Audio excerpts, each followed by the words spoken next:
Monroy, quien es internista, reumatólogo y actualmente es el jefe de curso de la especialidad de medicina interna. Y el día de hoy va a presentar el tema de lupus eritematoso sistémico. Hay que poner mucha atención y pues adelante, maestro, cuando guste. Gracias, Aldo. Pues antes que nada, gracias a ustedes por estar aquí. Vamos a platicar de una enfermedad que es pues prototipo en la reumatología y que espero que les cause interés y que de aquí pues salga algunas dudas y que tengan ganas de estudiar e identificar tempranamente esta enfermedad para que podamos tener mejores desenlaces. Entonces, el lupus eritematoso sistémico pues, es una enfermedad multisistémica crónica que está mediada de manera inmunológica. Es una enfermedad que afecta a todo el mundo. Y pues principalmente tenemos que tener el concepto de que lo más común es que se presente en una edad fértil, entre los 15 y los 45 años, y pues como ustedes saben es más común que afecte a mujeres que a hombres. Y se describe una relación incluso que va desde 9 a 12 mujeres por cada hombre afectado. La incidencia pues y la prevalencia son variables de acuerdo a las diferentes citas bibliográficas que se revisen, pero en cuanto a la incidencia tenemos 2 a 8 casos por cada 100.000 habitantes y en cuanto a la prevalencia puede ser de 40 y hasta 200 casos también dependiendo de las diferentes... ¿Los de los demás?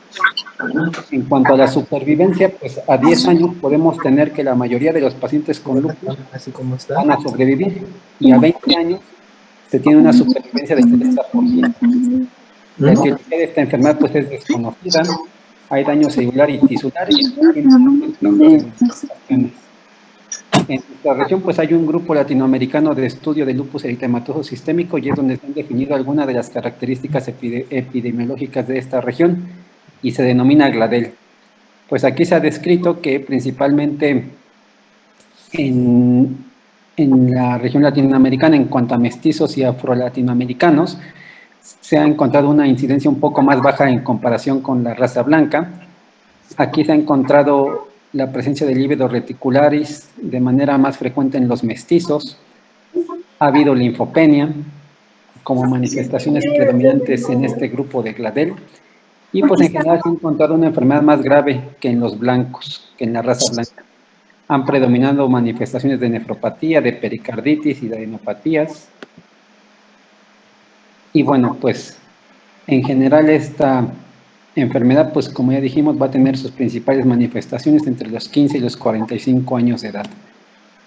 La etiología de la enfermedad pues es multifactorial, hay factores ambientales, hay factores hormonales, hay factores genéticos y hay factores propios individuales de la susceptibilidad de cada persona que hacen que se detone la enfermedad. Y en general pues va a haber diferentes fenómenos que se van dando en el inicio de esta enfermedad.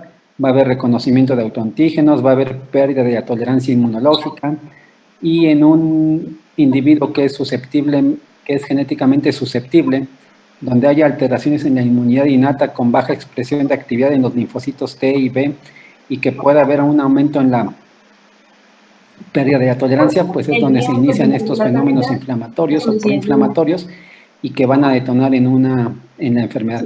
Un concepto importante es la inducción de la apoptosis y que es lo que prácticamente genera estos autoanticuerpos.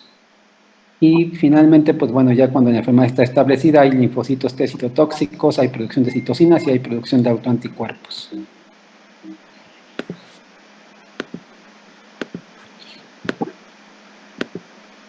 En cuanto a los datos genéticos, pues principalmente el complejo mayor de histocompatibilidad clase 2 y principalmente en su locus DRB1-1501 son los principalmente asociados a la enfermedad y en el complejo mayor de histocompatibilidad clase 3, aquí el concepto importante pues es la presencia de la linfotoxina 1. En general, pues en cuanto a los mecanismos por los cuales se producen los autoanticuerpos, pues son varios. Hay lisis, hay fagocitosis, hay depósitos tisulares, hay formación de autoanticuerpos con anti-DNA, hay diferente estimulación, inhibición y modulación en cuanto a la presentación de estos antígenos y pues se producen diferentes autoanticuerpos, algunos de ellos protrombóticos, algunos proinflamatorios y el otro concepto importante son las redes de las trampas extracelulares de los neutrófilos, y esto crea un estado proinflamatorio y tiene que ver principalmente con la etiología protrombótica. En cuanto a los complejos inmunes, pues estos son una base importante de la etiopatogenia en lupus, y principalmente los descritos, el C4 hasta un 75%, y la deficiencia de CR1 y C1Q como conceptos más importantes. Otra parte de la etiopatogenia de lupus comprende la participación del sistema de complemento, y principalmente aquí se altera tanto la vía clásica como la vía de la lectina. Y aquí va a haber solubilización y va a haber depuración de complejos inmunes. Estos complejos inmunes van a estar circulantes, se van a depositar en los diferentes tejidos y van a provocar una activación del complemento, van a provocar un endotelio reactivo y van a producir toda la cascada inflamatoria, que es lo que lleva a la producción de autoanticuerpos. El hecho de que haya alteraciones en el complemento tiene que ver con las manifestaciones clínicas que se van a presentar, y por ejemplo la relación es directa entre C1Q y la nefritis lúpica, o entre la formación de CR1 y las vasculitis, y también con otras manifestaciones clínicas como enfermedad cutánea, enfermedad pulmonar, como la anemia hemolítica y la trombocitopenia, o como la afectación del sistema nervioso central y la actividad durante el embarazo. La radiación ultravioleta también forma parte importante de la etiopatogenia en lupus, y principalmente la radiación de los rayos ultravioleta B. Es importante tanto en el inicio como en las recaídas, aunque tiene que ver más con el hecho de que el paciente esté recayendo, y forma hasta un 70% en la participación de estas recaídas. Y aquí lo que se da pues es la apoptosis de queratinocitos, y es lo que hace que se sigan presentando anormalmente los antígenos y que provoquen los fenómenos inmunológicos. Entonces se da una eliminación ineficiente de estos restos apoptoicos. Y estos restos apoptoicos lo que hacen pues es formar diferentes autoanticuerpos, y que son los que después vamos a ver nosotros expresados en los diferentes estudios, y que después vamos a comentar algo sobre los anticuerpos antinucleares. Otra parte importante son las hormonas sexuales, y principalmente el papel que tiene la prolactina y los estrógenos. Y ellos tienen que ver en la etiopatogenia, ya que prolongan la sobrevida de las células autorreactivas, principalmente de linfocitos B y linfocitos T, aumenta la expresión de la respuesta TH2 y aumenta las células B que producen autoanticuerpos. Entonces, este es el papel que tienen las hormonas en la etiopatogenia de lupus. Algunos agentes infecciosos pues también desarrollan o son partícipes para desarrollar la enfermedad, y esto es principalmente por los mecanismos de superantígenos, de mimetismo molecular, y posteriormente secreción, activación y autorreactividad de los linfocitos T. Estos linfocitos T autorreactivos pues van a tener después expresión policlonal para activar más linfocitos B y células plasmáticas, van a formar autoanticuerpos específicos, va a haber expansión de los epítopos, y esto es lo que produce pues la perpetuación en el daño inmunológico. Va a haber disfunción de diferentes subgrupos con actividad prioritariamente de CD4 y de los linfocitos CD4, y menor actividad de los linfocitos CD8 y de las células T reguladoras. Un concepto pues importante, y que es alguno de los conceptos recientes en la etiopatogenia de lupus, es la participación del interferón, y principalmente el interferón alfa. Y hay un concepto importante que vale la pena revisarlo, y que es la firma del interferón. Esto de la firma del interferón tiene que ver con el desarrollo de enfermedades autoinmunes y autoinflamatorias, y correlacionan directamente con su gravedad también. Esta firma del interferón se puede presentar después de respuestas antivirales, después de presentación de autoantígenos, y van a activar la vía de inflamación a través de las JAK-STAT, que es una transcripción nuclear de las vías de inflamación y de las cascadas de inflamación en el núcleo celular. Y esto va a llegar hasta activar el factor nuclear kappa B, se pierde la tolerancia inmunológica, se pierde la memoria innata, y pues perpetúa fenómenos inflamatorios. Entonces, ahora en cuanto al espectro clínico de las manifestaciones de lupus, tenemos que tomar en cuenta que es un espectro amplio, y esto puede variar desde los conceptos donde hay enfermedad indiferenciada del tejido conjuntivo, donde la enfermedad es de un inicio temprano, donde no está bien definida, y que puede darse tanto por manifestaciones clínicas o como por hallazgos de estudios laboratorios. Es decir, en este momento de la enfermedad indiferenciada del tejido conjuntivo, podemos tener manifestaciones clínicas que no son específicas, que no acaban de definir un problema bien diferenciado, o bien que tenemos la presencia, por ejemplo, de anticuerpos antinucleares sin traducción clínica. Entonces, este concepto es importante porque se tiene que dar seguimiento a este paciente. Cuando el lupus pues está bien definido, cuando cumple con los diferentes criterios y cuando las manifestaciones son clásicas y definitorias, pues ahí no tenemos problema. Otra parte pues es el lupus inducido por fármacos, lupus latente y cuando se encuentra asociado con el síndrome antifosfolipídico. Aquí un concepto importante es que la entidad o el diagnóstico es de clasificación, no son criterios de diagnóstico. Los criterios de clasificación varían de aquellos que son criterios diagnósticos en cuanto a que estos están hechos para ser homogéneos a las cortes para sus estudios en los diferentes análisis prospectivos que se hacen. Entonces, realmente los criterios que se han propuesto son criterios de clasificación y no son criterios de diagnóstico.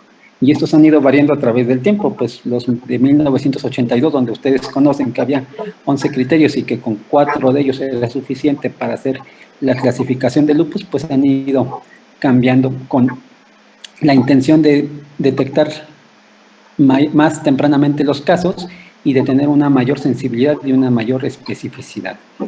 Posteriormente vinieron los criterios de 1997 y que son modificados de 1982, donde nada más se incluyeron la parte de los anticuerpos antinucleares y eso nada más hablaba en cuanto a su presencia, pero en general las manifestaciones clínicas seguían siendo las mismas. Posteriormente, los criterios de SLIC, del Grupo de Estudio de Lupus, en 2012, donde clasificaban a las manifestaciones aquí ya en manifestaciones clínicas y manifestaciones inmunológicas. Y aquí se requería 4 o más criterios, pero donde al menos uno de ellos debería de ser clínico y uno de ellos debería de ser inmunológico. O bien un criterio de entrada que se daba por la presencia de una biopsia positiva que documentara nefritis lúpica con anticuerpos antinucleares positivos. Y entonces, pues de aquí fue donde se fue obteniendo mayor sensibilidad, mayor especificidad y se podía clasificar a los casos de una manera más temprana. Pero en 2019 pues se establecieron los criterios que están vigentes a la fecha y que son los criterios del Colegio Americano de Reumatología y de la Liga Europea contra el Reumatismo. Entonces aquí lo importante pues es que se hace mediante una puntuación y hay un criterio de entrada. El criterio de entrada es la presencia de los anticuerpos antinucleares en un título de 1 a 80. Anteriormente se hablaba del título de los anticuerpos antinucleares para considerarlos importantes arriba de 1 a 160, pero aquí el concepto pues es de que con un título incluso de 1 a 80, pues ya tienen importancia clínica como para documentar y poder hacer la clasificación. Entonces, el criterio de entrada, pues es que existan estos anticuerpos antinucleares en este título que ya hemos hablado. Y se debe de cumplir con 10 puntos en las diferentes escalas. Entonces, dependiendo de las manifestaciones, si son constitucionales, cutáneas, articulares, neurológicas, serositis, de las hematológicas, renales, y las inmunológicas, pues hay una tabla de puntuación. Si tenemos más de 10 puntos, pues ya se puede clasificar a la enfermedad.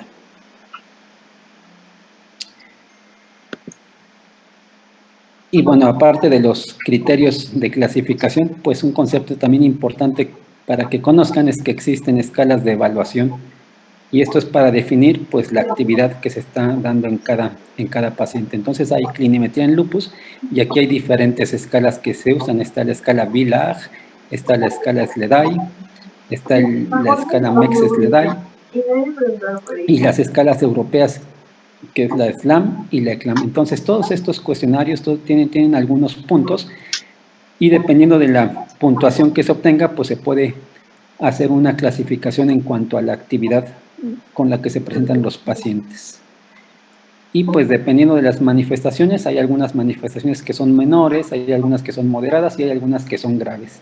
Y el tratamiento va a variar en ese mismo sentido, pues las manifestaciones leves van a requerir tratamientos leves, manifestaciones moderadas pues requerirán combinaciones de tratamientos inmunosupresores y las manifestaciones graves pues requerirán tratamientos intensos, incluso intravenosos, mediante pues diferentes estrategias de tratamiento. Entonces las manifestaciones también son directamente proporcionales al tipo de tratamiento que se proporciona. En cuanto a la evaluación de los estudios o lo que nosotros vamos a solicitar para poder tener el estudio adecuado de un paciente con lupus, pues el laboratorio es de gran ayuda.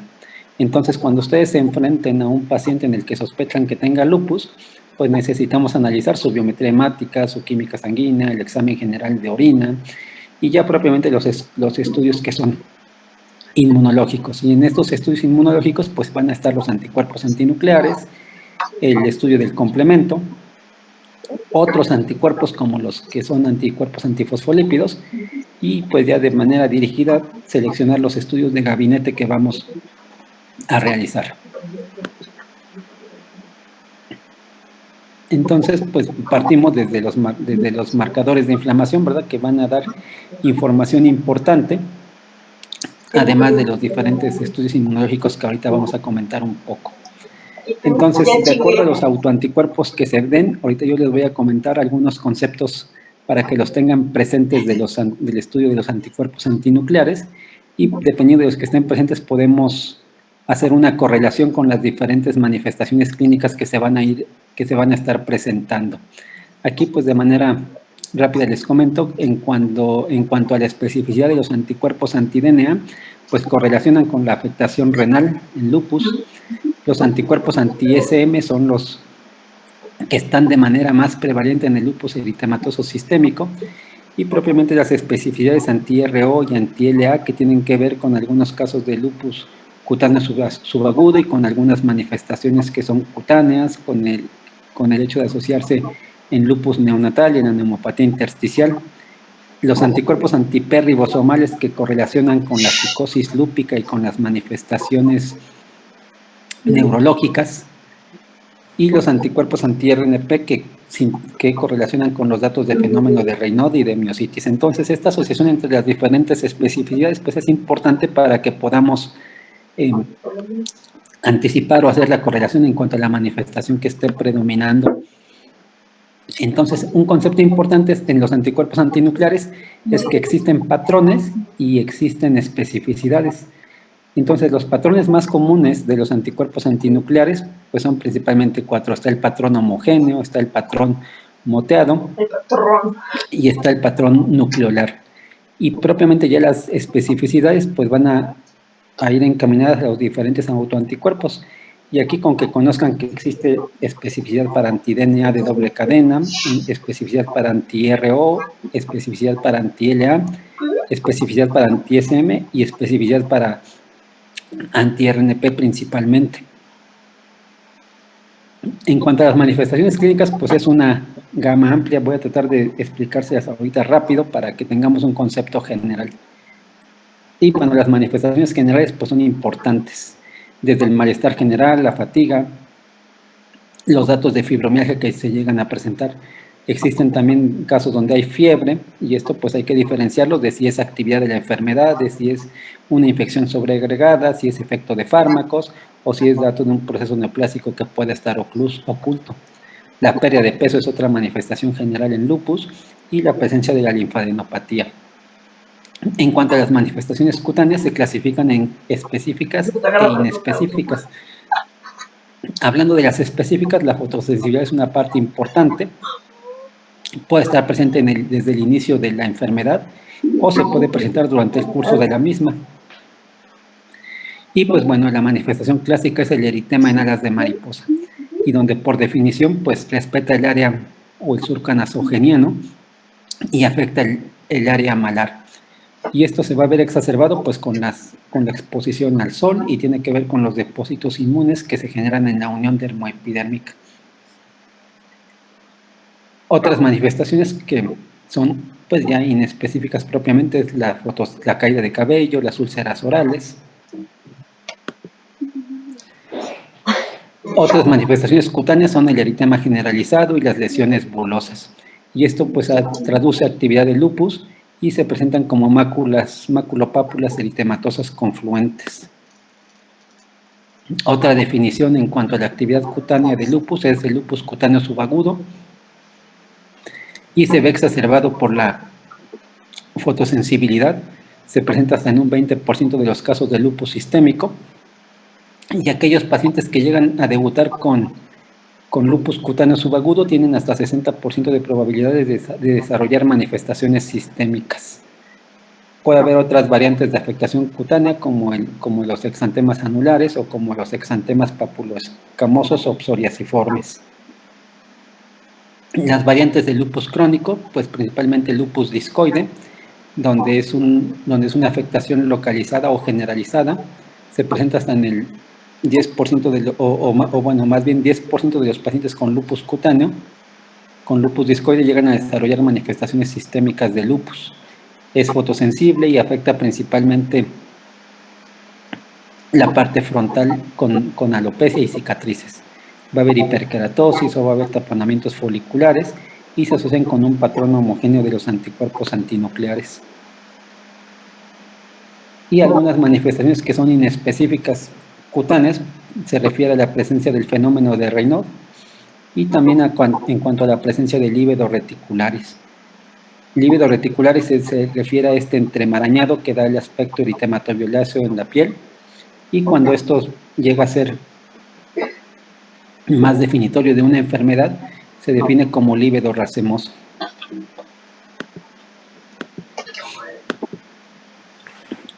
Las úlceras, tanto orales como las perforaciones septales, pueden ser otras manifestaciones y pueden traducir algunos hechos de vasculitis. Las manifestaciones musculoesqueléticas en lupus principalmente pues son las artralgias o la artritis, que se llega a presentar hasta en un 60-80% de los casos.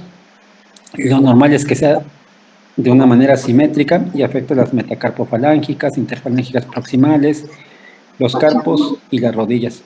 Y pues el concepto principalmente es de una artritis no erosiva deformante que se define como artritis de Yacoud, aunque en un 26% sí llega a tener deformidades. La tenosinovitis pues es un concepto importante, los tejidos blandos se afectan de manera frecuente y también se puede debutar con casos de osteonecrosis o de necrosis avascular de la articulación coxofemoral. Otra manifestación musculoesquelética es la miositis y pues los pacientes pueden iniciar con mialgias, con debilidad muscular, con aumento de enzimas musculares, y esto puede ser tanto por el mismo cuadro clínico como por también el efecto de algunos de los fármacos utilizados, y incluso se llega a denominar miositis lúpica. Y además pues los pacientes con lupus pueden cursar con fibromialgia de manera secundaria. En cuanto a las manifestaciones oftalmológicas, la queratoconjuntivitis zika se presenta hasta en un 35% de los casos como manifestación más frecuente, y también se llegan a presentar casos de episcleritis que llegan a ser de difícil control. Entonces el ojo siempre va a ser una ventana de oportunidad, es un órgano que va a manifestar fenómenos inflamatorios y pues nunca hay que darlo subestimado, porque muchas veces pareciera no haber afectación mayormente sistémica, pero el ojo sí puede expresar algunos de los datos, y cuando se identifica actividad de este nivel, pues se debe tratar de una manera incluso intensa en algunos de los casos. También puede haber retinopatía por vasculitis que se asocia con mal pronóstico, y puede haber exudados algodonosos como hallazgo más común. La afectación renal en lupus pues es una afectación grave.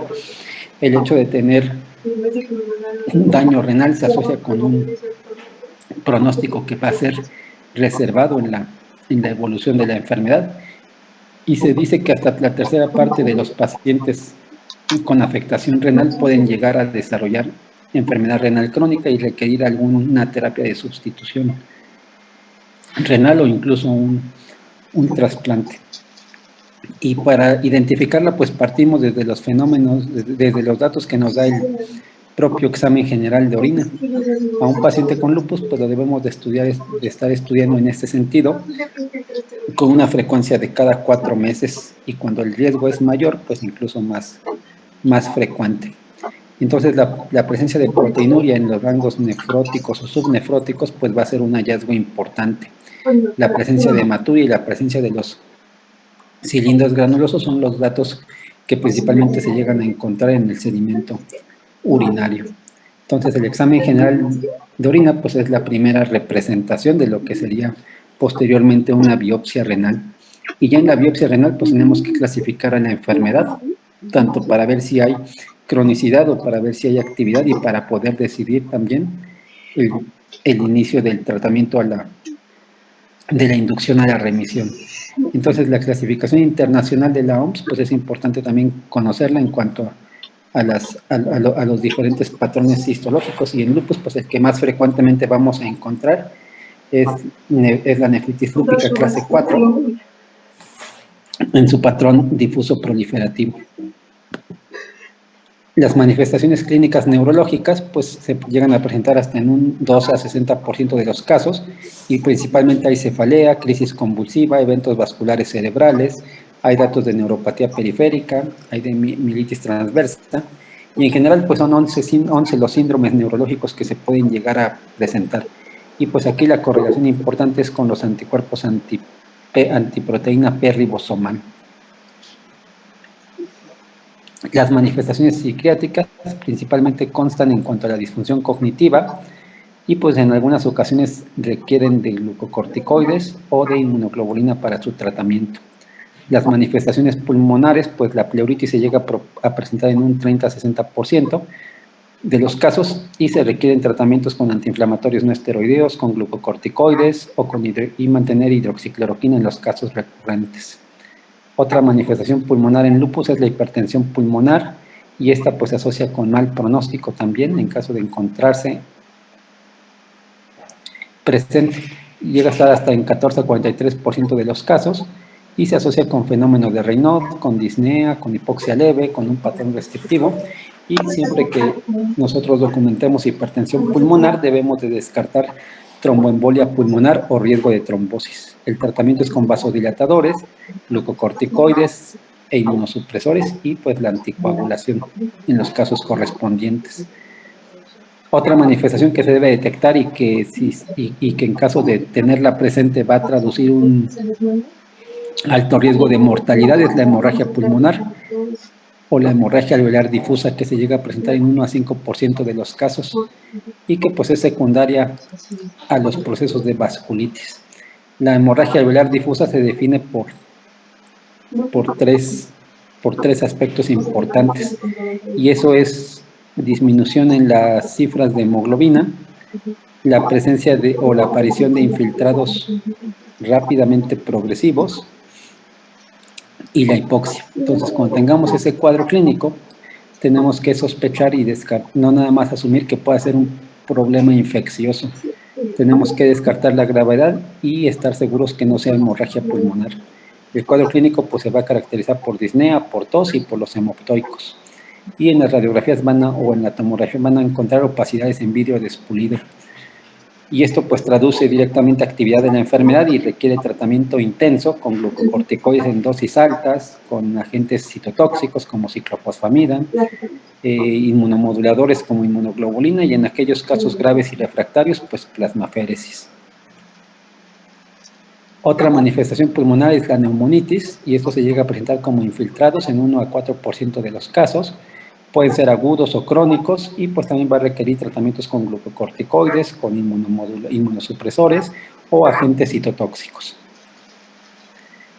Las manifestaciones cardíacas en lupus, pues principalmente la pericarditis, que se llega a presentar en 20 a 30% de los casos, y esto tiene que ver con títulos altos de anticuerpos antinucleares, y en el tratamiento van a requerir de antiinflamatorios no esteroideos, de glucocorticoides y de hidroxicloroquina.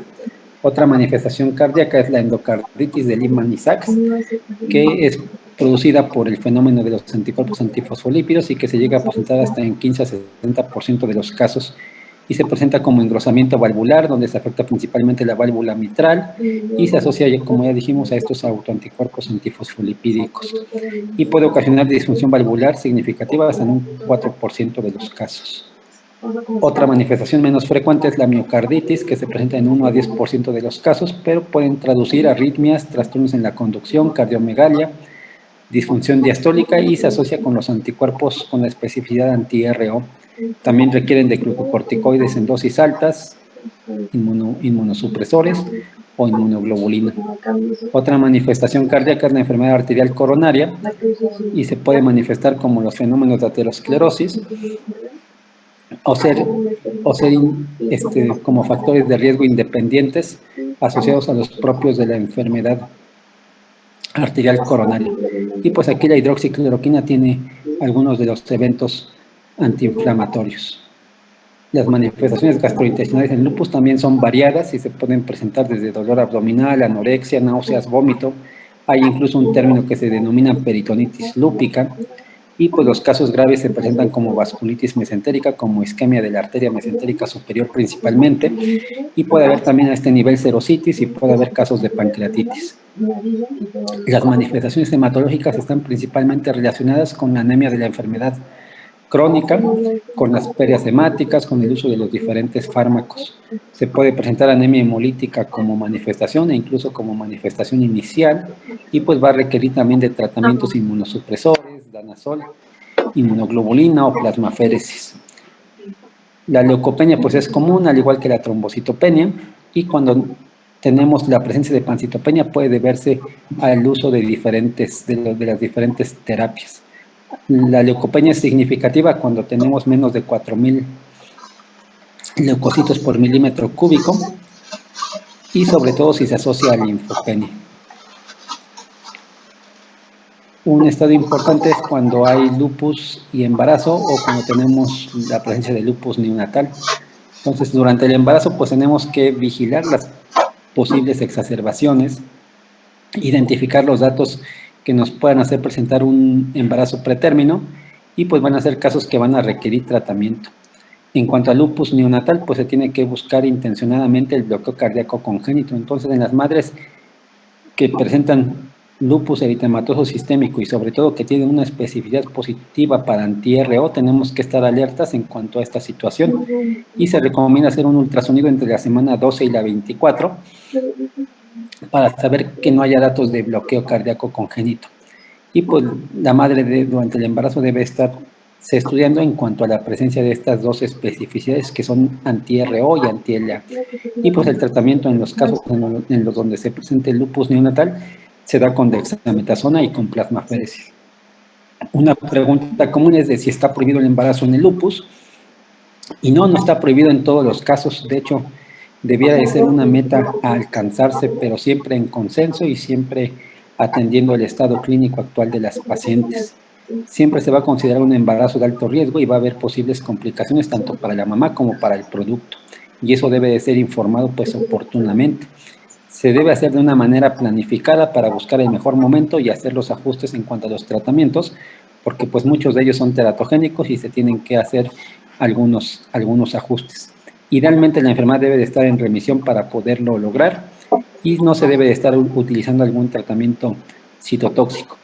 Y hay algunas contraindicaciones que sí son absolutas, como la presencia de hipertensión arterial pulmonar o como que exista un daño renal ya crónico en los meses previos o que se esté en una terapia de sustitución renal o que se esté en un tratamiento citotóxico activo. En general, pues los tratamientos con lupus van a depender o van a estar asociados con las diferentes manifestaciones en cuanto a si son generales, musculoesqueléticas o si hay algún órgano afectado. Un concepto importante es que a todos los pacientes se les debe de proporcionar los derivados de la cloroquina, principalmente pues hidroxicloroquina. Esa debía ser una terapia que a ningún paciente se le debe de negar y que tiene muchos efectos tanto antiinflamatorios como inmunomoduladores. Los antiinflamatorios no esteroides pues tienen papeles en las manifestaciones de leves a moderadas, en aquellas que son constitutivas, en las musculoesqueléticas, en los casos de serositis. Y propiamente pues los inmunosupresores pues los vamos a estar seleccionando, uno o la combinación de ellos, de acuerdo a las manifestaciones que se estén presentando. Así, por ejemplo, pues las manifestaciones musculoesqueléticas pueden ser manejadas con metotrexate, con leflunomida, principalmente. Manifestaciones ya más graves o mayores, pues van a requerir incluso las terapias intravenosas, el uso de inmunoglobulina o de agentes citotóxicos. Entonces, pues como les decía, dependiendo de las manifestaciones que se vayan presentando, las que sean moderadas o leves, pues van a requerir tratamientos leves, y las que sean graves o que pongan en riesgo los órganos en blanco, van a requerir tratamientos agresivos. Y pues bueno, hay guías de tratamiento del Colegio Americano de Reumatología y Liga Europea contra el Reumatismo. Y pues lo que les decía ahorita, la hidroxicloroquina debía de ser un fármaco que a ningún paciente con lupus le debe de faltar. Esto nos va a prevenir tanto las recaídas como los datos de reactivación. Metotrexate y aciatopina son inmunosupresores que se utilizan en las manifestaciones leves y moderadas, y ya propiamente en las manifestaciones graves, pues es cuando vamos a requerir la combinación de algunos otros inmunosupresores como inhibidores de calcinorina o como micofenolato o agentes citotóxicos como ciclofosfamida, y cuando tengamos casos refractarios, el uso de las terapias biológicas, y donde pues después de 50 años ha habido avances y se puede utilizar tratamientos como rituximab o belimumab, que son tratamientos pues dirigidos a esta entidad. Y bueno, el tratamiento de la nefritis lúpica, aquí nada más lo pongo de manera general para tener una idea, pero pues esto es motivo de toda una plática. Y pues dependiendo de la clase de nefritis lúpica que se encuentre presente o que esté documentada, pues van a variar los diferentes tratamientos de inducción a la remisión. Y pues incluso hay un fármaco reciente que es la voclosporina, un inhibidor de calcinovina reciente, y donde pues parece ser prometedor en el tratamiento de la nefritis lúpica. Entonces, pues este es un panorama general de lo que es el lupus sistémico en cuanto a sus manifestaciones, en cuanto a la evolución que se han tenido en los diferentes criterios de clasificación, y pues también en cuanto a las diferentes opciones terapéuticas que ahora hay. Es una enfermedad que debemos de sospechar y es una enfermedad que tenemos que identificar tempranamente para poder tener los mejores desenlaces. Entonces, pues con esto espero pues motivarles un poco para que esta enfermedad, que tiene muchas expresiones, pues sea estudiada adecuadamente y que sea identificada tempranamente, ya que es todo un reto diagnóstico. Entonces, si tienen alguna duda o alguna pregunta, ¿Alguien tiene alguna duda o comentario? Yo tengo una duda, doctor.